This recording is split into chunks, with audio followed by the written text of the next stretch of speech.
O programa de hoje faz um balanço dos 100 dias de governo, ou melhor, desgoverno Bolsonaro. Comentamos o desmonte na educação e muito mais. Aumente o volume e aproveite para compartilhar o Semana 13 com suas amigas e amigos. Vamos lá? Esta semana, Bolsonaro completou 100 dias na presidência da República. 100 dias sem nada. Em 100 dias de governo, nenhuma medida foi tomada para resolver os problemas do povo. Pelo contrário, Bolsonaro tem usado a presidência como palanque para suas pautas morais infundadas e para bagunçar ainda mais a vida do brasileiro e da brasileira. O despreparo de Jair tem surpreendido até mesmo seus eleitores, e o impacto foi sentido na pesquisa referente à aprovação do governo. Ou melhor, a falta de aprovação. Segundo pesquisa Datafolha, apenas 32% aprovam o governo Bolsonaro. Isso faz de Jair o presidente mais rejeitado desde a redemocratização. O deputado Reginaldo Lopes, do PT de Minas Gerais, enviou sua participação ao Semana 13 sobre os 100 dias desastrosos de Bolsonaro.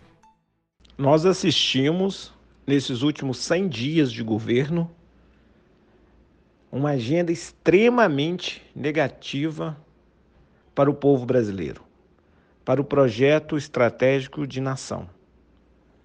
Não fizeram nada para os mais pobres, nada para os trabalhadores. Pelo contrário, cortaram R$ 8 do salário mínimo e não tem nenhum programa capaz de retomar o crescimento econômico, priorizando o aumento da renda per capita do povo brasileiro, os trabalhadores, ou que priorize a geração de novas oportunidades e de empregos. Aqui no Brasil, a impressão que eu tenho é que o governo Bolsonaro, conduzido pelo mercado financeiro e pelo Paulo Guedes, ultras liberais, tem promovido e colocado o Brasil e ampliado a exclusão no país.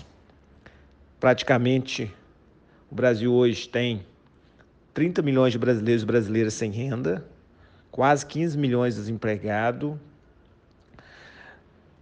a taxa de desemprego na juventude chegando quase 30%. Se soma ela, quem não estuda, não trabalha, chega a 40%. Nós estamos falando de 20 milhões de jovens que nem estudam e nem trabalham. Isso é gravíssimo. Nós precisamos enfrentar com proposições alternativas via o parlamento, porque esta política poderá levar o Brasil a uma convulsão social. A demissão de Ricardo Vélez e a entrada do novo ministro da Educação, Abraham Weintraub, é o mais novo capítulo da novela do MEC. Weintraub está alinhado politicamente com as ideias de Vélez, o que já gerou muita discussão nas redes sociais. Apesar dele dizer que pretende arrumar a casa, as expectativas para com o ministério são as piores possíveis. Como pode um ministro da Educação ofender um eleitorado inteiro ao dizer que quem não sabe ler e escrever vota no PT? Isso é demonstrar total desconhecimento da realidade do Brasil, das necessidades de seu povo e é zombar daqueles que mais precisam de uma educação forte e que dê acesso a todos. A semana começou com uma tragédia. No Rio de Janeiro, um homem foi assassinado pelo exército enquanto dirigia com sua família para um chá de bebê.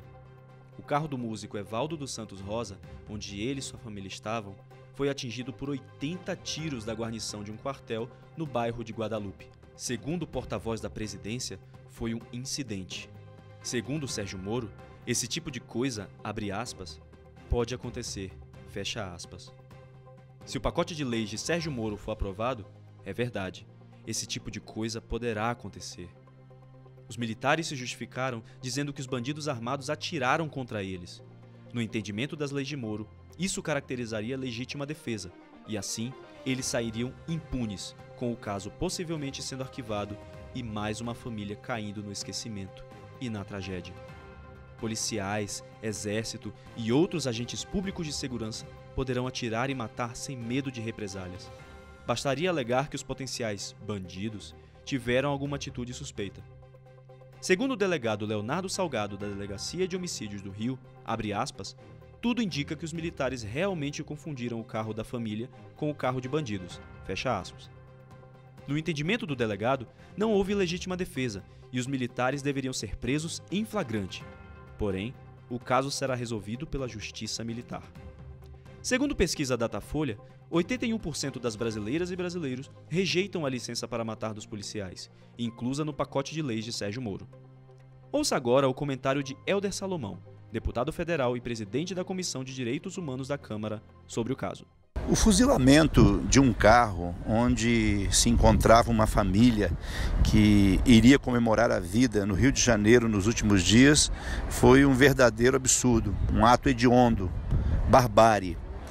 É inadmissível que homens do Exército tenham agido daquela maneira, mostrando total desrespeito à vida e também despreparo para atuar em situações naquela localidade. Isso mostra que nós precisamos rever o papel do poder público no combate à violência. É preciso que a gente coloque o componente dos direitos humanos como um componente necessário. A segurança pública tem que colocar acima de tudo a preservação da vida. E o que nós estamos vendo é que as vidas estão sendo ameaçadas por causa de ações absurdas, hediondas, como foi o caso no Rio de Janeiro. E o mais grave é que as autoridades que deveriam se posicionar reprimindo, condenando este absurdo, ficaram caladas. O ministro da Justiça, Sérgio Moro, disse que fatos como esse podem acontecer, quando ele deveria ter tido um posicionamento de repúdio e, mais do que isso, pedir que tomassem as providências, ou ele mesmo como ministro tomasse as iniciativas no âmbito do governo para que houvesse uma investigação profunda deste caso. E o mais grave ainda, o presidente da República até agora não disse sequer uma palavra sobre o que aconteceu no Rio de Janeiro. Então, é preciso refletir, porque o que se propõe no pacote anticrime do governo apresentado pelo ministro da Justiça, Sérgio Moro, é a tentativa de liberar para matar. E não é isso que vai combater a violência. Nós sabemos que o combate à violência passa por outros caminhos. Inclusive, é necessário fortalecer a ideia de que nós precisamos combater violência com políticas públicas, prevenindo a violência, equipando melhor as polícias e preparando, formando policiais e agentes de segurança que coloquem a vida, a preservação dos direitos humanos acima de qualquer outro direito. Ouça também o comentário de Benedita da Silva, deputada federal e ex-governadora do Rio de Janeiro. Indignação que venho a essa tribuna pelo que aconteceu no nosso estado do Rio de Janeiro. Todos os dias tem que morrer alguém. E todos os dias, quando morre alguém, principalmente é alguém negro.